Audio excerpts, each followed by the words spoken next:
You had a conversation. You had a conversation during lunch about what you're going to do with this provision that allows senators to sue. Have you decided what you're going to do when the House sends that bill over to rescind that provision? Well, we had a good conversation about that, and we'll have, I'm sure, a more fulsome conversation.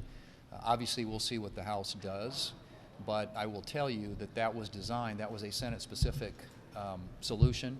The statute that was violated applied only to the Senate, which is why we addressed it the way that we did. We strengthened that provision when it comes to allowing a federal government agency, the Justice Department in this case, to collect information, private information on individual senators. We think that's a violation of separation of powers under the Constitution. Obviously, Jack Smith violated the law in the way he went about that. This is something that needed to be addressed, and we'll see what the House does, and then we'll find out what our colleagues here in the Senate want to do. One thing I can tell you is there is a high level of interest in addressing the weaponization of the federal government, in this case the Biden Justice Department, against Article I members of our government here in the United States Senate. Now that the Congress has passed the Epstein Files Transparency Act, overwhelming votes in both chambers, Democrats say that they think the Justice Department, Pam Bondi, may slow walk the files release, citing ongoing investigations. Would it be a mistake for the administration to hold back these files given the overwhelming expression of sentiment by the Congress here? Well, I trust the judgment of the Justice Department to ensure that whatever files they release protect the victims, clearly, and I think there are other items, perhaps materials that were acquired through grand jury trials that perhaps they will have to make some decisions about, but I think they'll make the right decisions. I think the clear intent was in both the House and the Senate in the bill now that, I don't know if the President signed it yet or not, but is to get the information out there. And I think, as you saw, there was a big vote yesterday in the House, and it was unanimous here in the Senate to do that. Speaker Johnson said that he was blindsided about that DOJ provision allowing senators to sue. He also said he was angry about it. And then he also said he was disappointed that the Senate didn't change the Epstein bill like he demanded. Why are you and him on such different pages when it comes to these huge issues? Well, I mean, I think there are different, obviously, having served in the House of Representatives for 6 years, I understand there are different ways of doing things. The House and the Senate function differently. We have procedures and rules that we have to adhere to and follow. It makes it's much harder to get things, to pass things, as you all know, through the floor in the Senate. And so I think sometimes there are differences of opinion or disagreements that are partly related to the difference between the House and the Senate. They're different cultures. But in the end, the Speaker and I talk regularly. We communicate on a consistent basis, and we are unified in terms of our objectives and goals, and that is to work with the President of the United States to implement his and our agenda in a way that benefits the American people. And I think we've worked successfully to do that throughout this entire year, whether it's tax policy, energy policy, national security. You go right down the list. We have had a record of success, I think, both House and the Senate, in a unified way working together. So at times there may be, as I said, slight differences of opinion about how to proceed, how to get things done. But I think for the most part, I would say that we have an incredibly strong working relationship, and we work closely with the White House, and I think that's what's enabled a lot of the success. Senator, the President has come out in favor of preempting state-level AI regulation. Is that something that you would support in the defense bill? That is an issue that is being talked about in the context of the defense bill. It's a complicated issue, as you know. It did get litigated last summer on the floor of the Senate and in the House for that matter too. But it's complicated in the sense that there are lots of folks who believe that states ought to have some input into these things. But on the other hand, if you have states regulating an industry that operates across state lines, that also has implications for our economy. And so we've seen this before. We saw it this year earlier when we had to repeal the California waiver, which was something that was affecting 18 states and needed to be addressed. So we will take a look at how this is drafted in terms of the discussion that's being held on with the defense authorization bill to see if it is consistent with and complies with ensuring that states have some role when it comes to how companies operate within their states, but also recognizes the importance of having policies that enable interstate commerce, and artificial intelligence is going to be one of those issues I think that's going to explode. And so it's complicated, but I think our members are taking a hard look at how best to do that, and the president clearly has weighed in on what he would like to see happen, and we'll certainly take his views and give them optimum consideration. On Russia sanctions, the White House has suggested that they're ready to go ahead. When will we see a vote on this bill? You've said that it's ready to go. Right. I think what is more likely happens is the House originates that. It's a revenue measure, and so it has to, revenue measures originate in the House. If we had one available to us in the Senate, we could do it here. But I think, too, if you want to expedite movement of that in terms of getting it on the president's desk, it's probably quicker if it comes out of the House, comes over to us, and we're able to take it up and process it on the floor. So, but we continue to have conversations about that. The president has now weighed in support of the Russia sanctions legislation. As you know, Senator Graham has been working on this for a long time. And we want to make sure that we're doing everything we can to give the administration the tools that they need to facilitate and bring about a peaceful resolution between Russia and Ukraine. And there are many of us, I'm on that bill, who think the Russia sanctions bill is an important tool in making that happen. Thank you all. Before the end of the year. We'll see.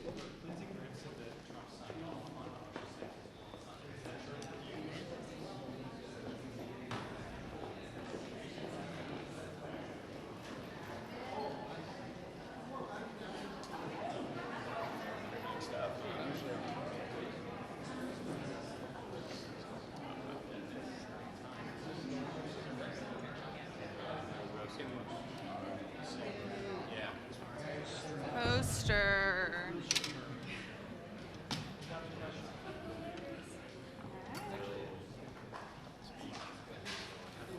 Scotty, how are you? I am ready, willing. All of the above. A lot of pictures of you putting up the signs of this thing. Have you ever developed them? No, I didn't. I'm behind them. They can't see me.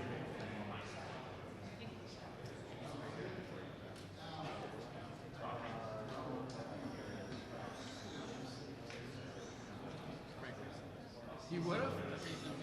Just to make you feel bad. He would have. He would have yelled at me. No problem. He would have yelled at me for swapping.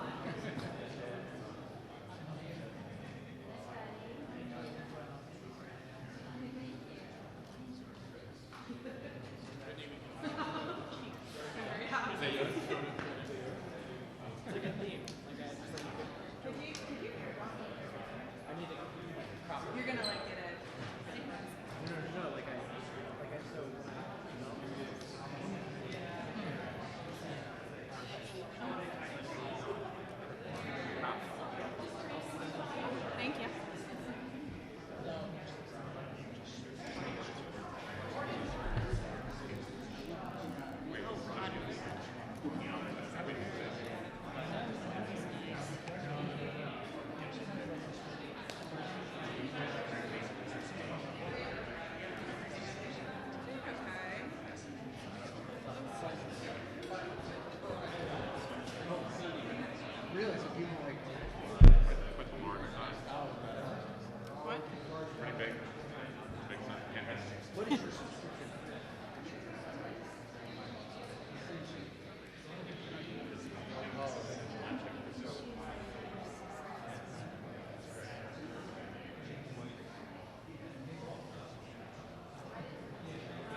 we got here?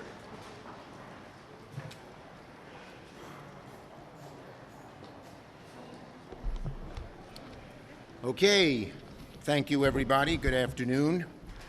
And I'm proud to be joined by Senators Klobuchar, Merkley, and Gallego.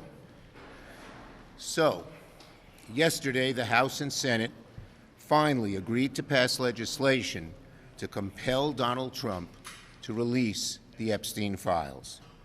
A few hours after it passed the House, I came to the floor and got unanimous consent for the Senate to immediately pass that bill. I told Leader Thune that I was going to come to the floor and ask for a unanimous consent request that deemed the bills passed, and at about 5, before the first vote, and at about 10 of 5, he said he wasn't going to block it. That was good. But enough with the Republican delay, dithering, and dilly-dally.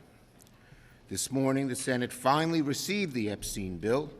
It's finally on its way to the President's desk. That's right.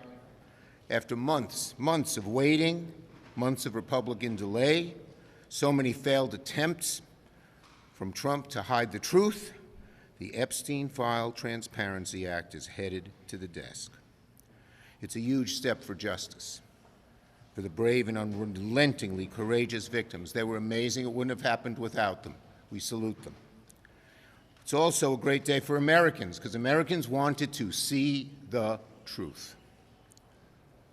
Let's be clear, though, this wouldn't have happened without Democrats like the people with me today. But we are not done. No way. Our promise to the victims and to the American people is this: this will not and cannot be the end of the work. We'll keep the pressure up, pressure for the President to sign, and then pressure on the DOJ to release the full, unredacted files. No hiding, no game playing, no covering up. Pressure to make sure the documents are released in their entirety and not warped by a corrupt DOJ who's hell-bent on hiding the truth, bending the law, and protecting Trump. Trump's own Justice Department that told him he was in the files. Remember this. We know he's in there. He knows he's in them. What the heck is he hiding and been hiding for so long? It's time for the truth. This bill is a command for the President to be fully transparent, come fully clean, and provide full honesty to the American people, even if he doesn't want to. And just like we did with this vote, and for months on end, Democrats will fight for full transparency, nothing less. Senator Klobuchar. Thank you very much, Leader Schumer. Courtney Wild, 14 years old when she was sexually abused by Epstein. Danielle Bensky, 17 years old when Epstein sexually abused her. Her mom had a brain tumor, and he told her that he could help her mom, but only if she abided by his demands, including recruiting other girls. He told her, I can use it to help you, or I can make it really difficult for your mother. As she said recently, it's a call to action. We're standing up for so many victims of sexual assault. As a former prosecutor, I can tell you that's what this is about. It is also about trust. When Donald Trump and the Republicans promised the American people time and time again, whether it was about bringing down costs, not true. Whether it was about making changes that help people, not true. But whether it was about releasing these Epstein files, now we'll find out the truth. Donald Trump knew that there was overwhelming numbers of votes coming in against him, and at that moment, he made the decision that he would say that he wanted the vote to go through. At that moment, when Senator Schumer made the decision to come forward, there was no one who would stand up and say, nope, we shouldn't have them released. And I thank Senator Schumer for doing this. The House discharge petition materialized because there were the votes to override his veto.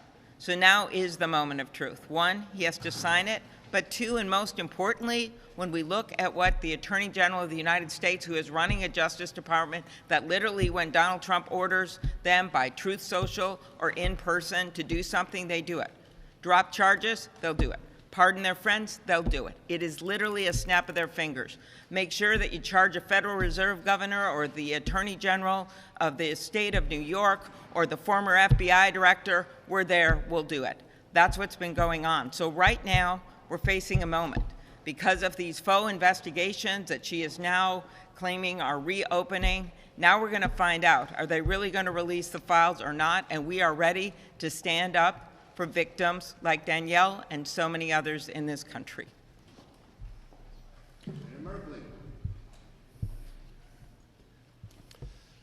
The Epstein files have always been about full accountability for the perpetrators and justice for the victims.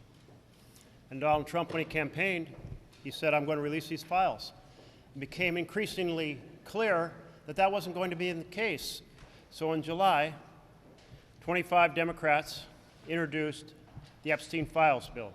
Not one Republican would co-sponsor it. 4 months ago, then 2 months ago, Leader Schumer introduced that bill as an amendment on the Defense Authorization Act.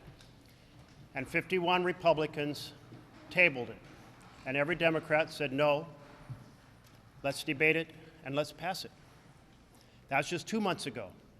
And then here we were yesterday evening. We called for all 100 senators to join in the vision of equal justice under law, and they did. And that's a great stride forward. But it is not the finish line. Because we know that Trump is not going to release those files. We are going to press him like hell. But everything we know about Donald Trump is he will obscure and delay. And there's a second set of files in the Treasury Department. $1.5 billion in suspicious activity reports. Senator Wyden and his finance team led an investigation with some bipartisan support. Those files provide huge information that will complement the information from the Department of Justice. Now, what happened yesterday evening was a really huge tribute to grassroots Americans from the far right, from the middle, from the left, all saying we believe that powerful men abusing and raping teenage girls should be held accountable. It's a vision throughout the political spectrum. And it was certainly a huge stride forward for the victims who so courageously stood up and shared their stories. But let's keep working toward the finish line when there will be actual accountability for the perpetrators and full justice for the victims. Senator Gallego. Thank you. Well, today we've won the battle for justice. We won the battle for these poor women that were victimized repeatedly, both by these awful elite men as well as the Trump administration by trying to cover up every step of the way accountability. But it's just a battle. There is still a war that needs to go on. We should not be in any doubt that this president is going to take every opportunity, along with his allies, along with Attorney General Pam Bondi, to slow down, to cover up, to confuse, because at the end of the day, the truth will come out and it will hurt this administration. So I just encourage everyone that was involved and was involved from the fight from day one to make sure that we do not fall for the same traps that he's going to continue to put down. These women deserve justice.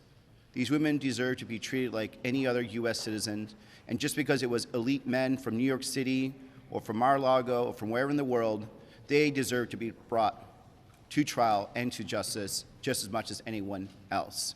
The president needs to show that he is for us and not for them, and stop trying to stop a real open investigation and a real understanding of what happened with the Epstein files. Thank you. Okay, questions? Yes. What's your reaction to this proposal from Health Committee Chairman Bill Cassidy to set up HSA accounts to help people afford their insurance plans on the Obamacare marketplace? Could that be a potential common ground? Is that Look, we insist on that the ACA tax credits have to be renewed and extended, period. If Cassidy's proposal, as I understand it, replaces them, looks like it's privatizing health insurance, and it looks like it's really problematic, and particularly problematic to do very quickly. Yes? Leader Schumer, Republicans have said that Democrats have been too singularly focused on President Trump's role in the Epstein files. What would you say to that criticism, and are you equally concerned about the names of Democrats or people that donated to Democratic causes that could pop up? We think every name should come out, everything. Everything. There should be no cover-up.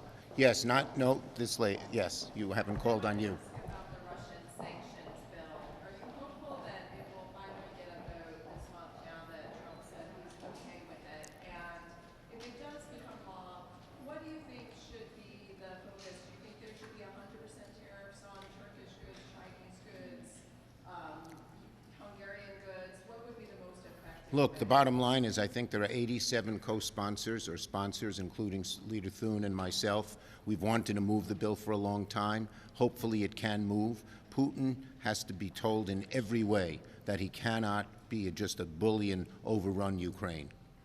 Okay? No, you gentlemen. Yeah. Leader Schumer, given the federal court's decision in Texas yesterday to strike down their gerrymandered maps, are you boosted by Democrats' chances nationally going into 2026? Look, I'm boosted by Democrats' chances nationally to begin with. Why? Because the American people are on our side. The issue of health care has been a dramatic cleavage between Democrats fighting to prevent these premiums from going up and Republicans standing in the way. Even we've seen this over and over again. The American people know we're on their side. They know the Republicans are opposing them, and that's going to serve us very well in 2026. Thank you.